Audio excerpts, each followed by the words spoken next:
इस्लामी बयान सुनने के लिए मुफ्ती अहमद यूट्यूब चैनल को सब्सक्राइब करें। أعوذ بالله من الشيطان الرجيم. بسم الله الرحمن الرحيم. لا أقسم بيوم القيامة ولا أقسم بالنفس اللوامة أيحسب الإنسان أن لن نجمع عظامه بلى قادرين على أن نسوي بنانا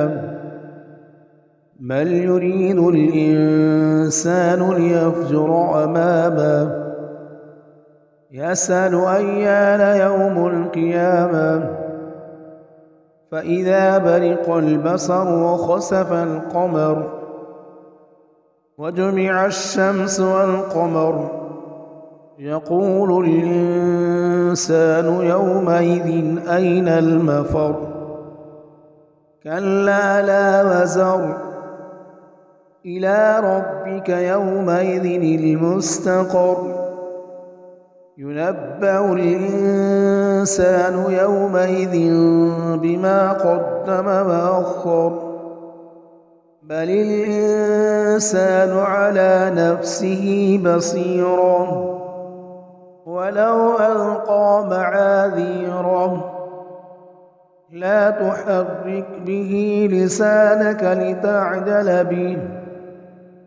إن علينا جمعه وقرآنه فإذا قرأناه فاتبع قرآنه ثم إن علينا بيانه كلا بل تحبون العاجلة وتذرون الآخرة وجوه يومئذ ناذرة إلى ربها ناظرة ووجوه يومئذ باسرة تظن أن يفعل بها فاقرة كلا إذا بلغت التراقي وقيل من راق وظن أنه الفراق والتفت الساق بالساق إلى ربك يومئذ المساق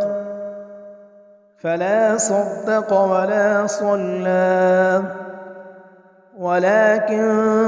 كذب وتولى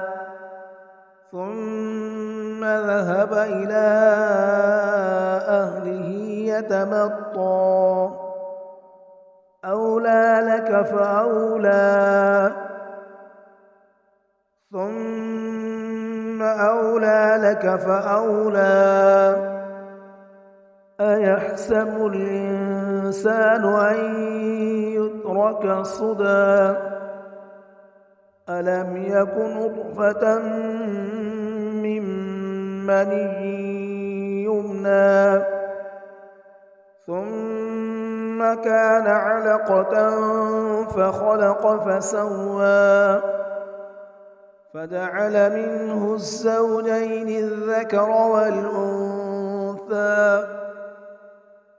أليس ذلك بقادر على أن يحيي الموتى صدق الله العظيم.